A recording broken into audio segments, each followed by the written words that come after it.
ndax fi mu toll nii jot na nag nga wax ñu yow fan nga ñu jëmewaat. ndax nag tolloon nay jamono maanaam teewoon nga ko.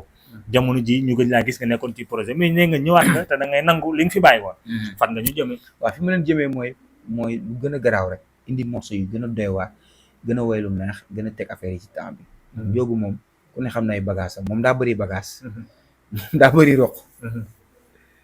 comprendre nga. waaw mais wax ji nag jëf jee ko daax. dëgg la waaw da ngeen bàyyi ma jëf rek. mais est-ce que pare nga jox ñu benn date fële ci Almadies. waaw incha allah date bu bees maa ngi leen di woo le 26 mai bii ñu nekk spécial sargal sama mag sama xarit Alpha Dieng moom moo jee ñu bokk ndey ak baay ma koy sargal di ci woo Bama di ci woo Sabel di ci woo Mëngoone di ci woo Seck Ndiaye di ci woo Tëngéej Bargny Rufisque Thiès comprendre nga. di ci woo Ndakaaru Yoff di woo képp koo xamante ni yaa ngi bokk ci famille bi ngeen ñëw ñu soutenir suñu mag. parce que Alpha liggéey na fi loo xamante ni def na fi loo xamante ni ci aar ñun ay rakam war nañ ko mën a soutenir. soutenir bi nag nekkul nit dañ koy may ay milliards parce que am na. d'accord tabax na ay këram macha allah góorgóorlu na te lim def ci aar ñun defaguñ ko mais sargal bi mooy ñu wane koy moom lim def. loolu mooy waral ñun suba bu ñu demee tey ñun ba nekk benn âge ba toll bi ñu toll suñuy rakk ñu mel ne ay Lamine ay ñeneen ak ñeneen ay Papa Noxob ñooñu suñu rakk yooyu noonu taxaw duñu sargal parce que ñooñu ñëpp dañ am lu ñu def ci ñoom ñun isaa yi dëgg kon léegi ñun loolu la ñuy def comme que Alpha am na lu ñu def ci ñun léegi loolu la ñuy wane pour ñun ñi ni def ñun ñi nu jàngal ñoom bu ñëwee ba màgg ñu mën ñoo defal loolu comment noonu la demee daal. mais ñool ma tuuti ci aar bi ñu dellu ci tuuti rek nga wax ma ci tuuti rek parce que aar bi yàqu na booy na suñuy nopp xale yi sax léegi dañ koy foyantoo aar bi dafa yàqu mais jamono ji tey buñ ci doon renforcer waat wala buñ ci doon defaraat ak buñ ci doon bàyyi ci li nga xam ne tey mu ngi koy yàq yow lan nga mu ciy ñëwoon. non aar bi li ko yàq lenn la mooy artistes yi nga xamante ni ñooy wut ay waxkat ñuy ne ci wax télé ci internet bi di saaga yeneen artistes yooyu la ñu war a bàyyi. boo kii woo sëñ Bada mu saaga nit. yaa ngi dégg influenceurs yi tamit ñoom ñu bàyyi farfarloo bi day wax dëgg. xool ñu mën a mais gars yi faruñ fenn dañuy ànd ak Ndiogou Mbaye neexu gisatuñ seen bopp ñu dem ci Wally Seck. ah non moo tax bëgguñu kenn seen bopp rek lañ bëgg. te nee nañ Wally mooy géej gi quoi. non fii ñëpp ay géej lañ. saa gars yi géej gaa ngi fépp. terminus lañ ko tuddee. géej gaa nga ba Ndar ma nga ba Casamance. fi kenn nekk fi géej xam kuy géej gi. waaw. ñëpp ay kii lañ ay singom Oliver lañ. tout le monde kenn moo fi nekk muy yàlla gëmal sa bopp gëm li nga doon xam yaay kan lu nit am nga am lu ko raw fii lu fi waaye am da koo liggéey. boo liggéey rek suñu borom jàppale la. liggéey rek moom sens. mais Ndiogou benn question alors lu bëri dañuy wax Ndiogou bu ñu ko gis ci li nga xamante ni mooy événement yenn gars yi. donc li nga def Pape Diouf ak Kéba. waaw dañu gis ni mën ngi rek ngay dem football. mais dafa la gis si Wally Seck te daanaka ñëw ay temps mais doo ñëw si doo def ci waaw xam nga du ma dem seen yëf parce que bëgguma leen sonal daal. parce que gars yi dañ lay gis xam ni kii mooy Ndiogou te Ndiogou seen waay la ñuy way di continuer di xool feneen dañuy way gis la nii mel ni ku la gisul ba pare piste videur bi ne ko bu fi kenn yéeg ci kaw scène bi léegi man nag temps boobu laa amul ndax man damay tëgg man tous les jours ñoom temps heure ba ñuy tëgg ñoom booba maa ngay tëgg. d'accord yaa ngi dégg léegi damay tëgg ba pare comme tey samedi jot may joué ba pare tas 3 heures du matin joué benn dîner nekkul tous les samedi laay joué soirée samedi ma joué benn dîner wala dara ma tas 3 heures am envie dem baali nit mais su ma demee tey dañuy gis Ndiogou xam ni Ndiogou mi daa mën a way xam ni Ndiogou mi xam nañ ko te xam nañu suñu xarit la suñu doomu ndey la ñuy xool côté bi rek di wengaloog dérangement boobu laay bañ. non xam nga tey maanaam Ndiogou mu boof rek loolu. xam nga gars yi lan lañ war a ban philosophe lañ war a bàyyi mooy philosophe diw mi bu yëgee sama scène dafay way lu neex dafay way lu neex kenn mënu laa suur ci sa scène ndax public bi la baal si yow lañ dagal ticket dagaluñu Ndiogou Mbaye ticket Ndiogou Mbaye mënul def ci scène bi 10 minutes bu ñëwee dafa ñëw pour soutenir la artiste bi la boof si dafa yokk ci sa public parce que artiste buy ñëw dina ànd ak 10 personnes man su ma ñëw soirée Sidi Diop wala ma dem soirée Wally su ma ñëwee dinaa ànd ak 10 personnes wala 15 te ñoom ñëpp dinañ dagg ticket yokku naa la public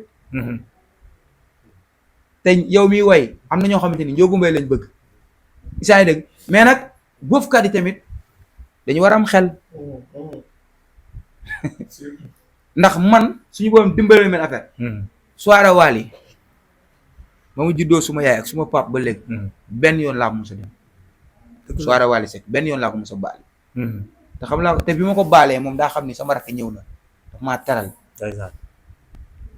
mais teraanga boobu mu ma defal moo tax du ma bëgg sax di dem tous les jours du ma bëgg di ko sonal tout parce que ki lay teral da laa tëral te moom it yaa ngi dégg répertoire bi daa fees te day bëgg di wane boppam bu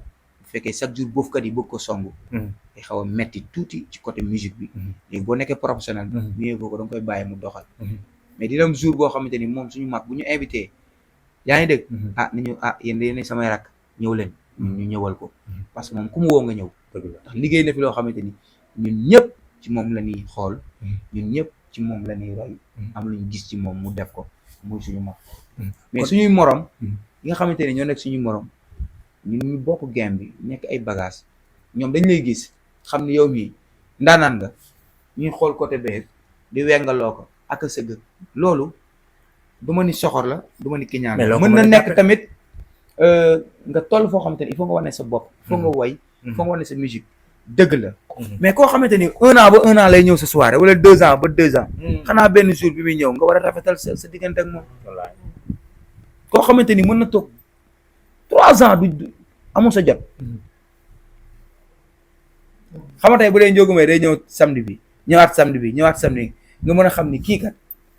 chaque samedi ma seen ko fii mais Ndiogou Mbaye boo ko gisee ba la nga koy gisaat isaay dégg mu yàgg boo ko gisee dundal lu rafet Ibo Naajo damay dem soirée barki Serigne Saliou Mbacké mu def lu rafet Ndiogou suma frère suma xarit Ndiogou suma gaayan suma lépp jox ma woy ba doyal mu yëkkati xaalis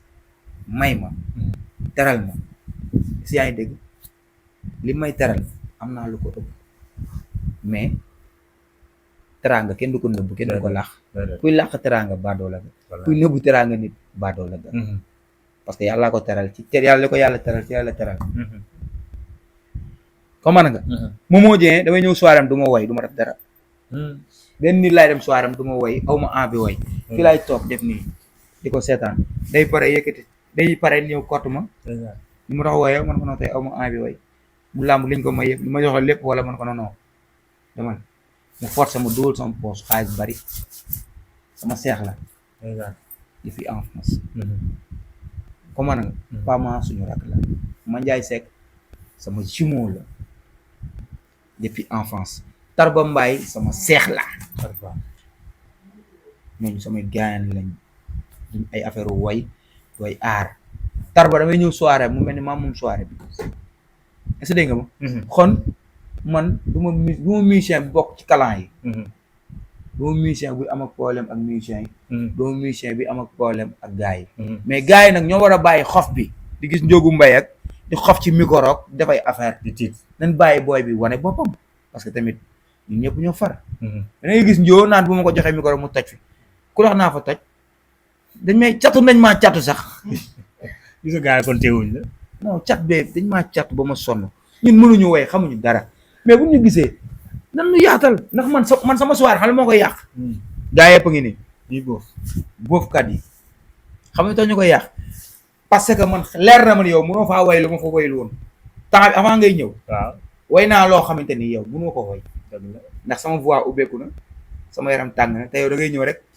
tàmbali sa voix bala muy tàng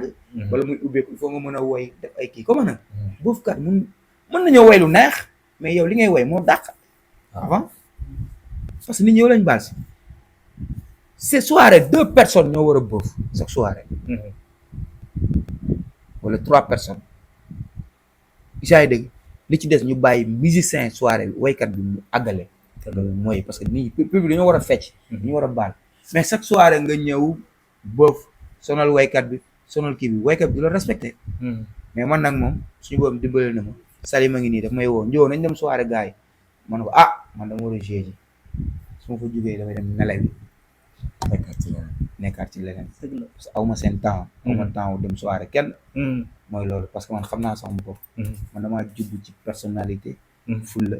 fayda nit ñëpp respecté ma amul benn woykat bu dund fii ci Sénégal nga yàpp Ndiogou Mbaye est-ce que yaa ngi dégg amul benn woykat boo xamante ni man yàpp naa la parce que xamul ma lu ñaaw xamul loolu mu ñaaw kon jarul defante jarul waxante lu ñaaw parce que ëllëg suñuy doom ñooy ànd ëllëg suñuy doom ñooy takkante ëllëg suñuy doom ñooy nekk ay mag te waruñu wax kenn sa papa moo fi defoon lii wala lii wala daal nan roy ci Papa Thione nan roy ci Baaba Maal nan roy ci Youssou Ndour nan roy ci Michael Jackson ñooñu grand yooyu Michael ku ko roy di nga xeesal ba sonn.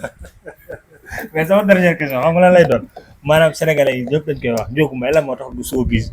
Ndiogou Mbaye lan moo tax bu ñu waay waxee ci moom du tontu Ndiogou Mbaye du gaaruwaal du wax ci kenn loo xam ne tey wax boo xam ne tey boo ko déggee dina la offensé. non artiste la comme gars yi ni ko dundee non yooyu nañ ko bàyyi ak ñi ko moom xam ñu la lañ moom liggéey travail le travail qui paye lu waay liggéey moom ngay fayee ko dëgg la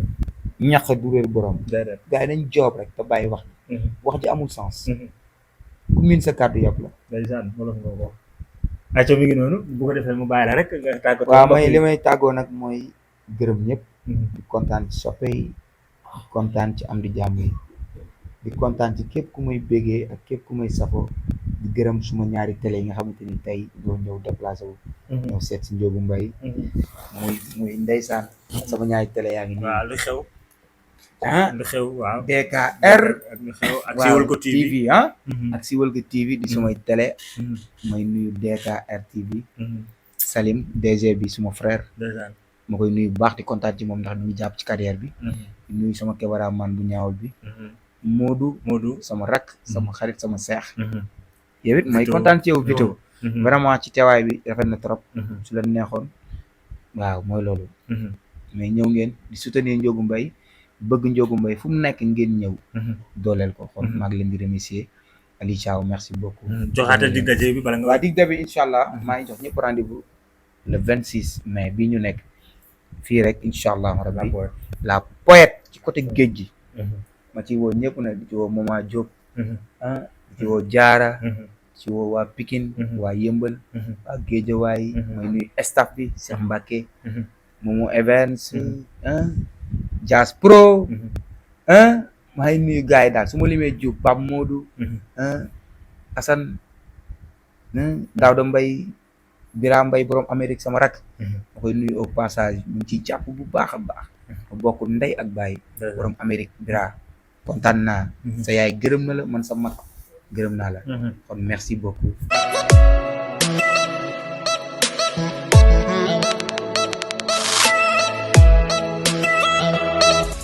Abonnez-vous, ciao le Sénégal. Abonnez-vous, ciao le Sénégal. Abonnez-vous, ciao le Sénégal.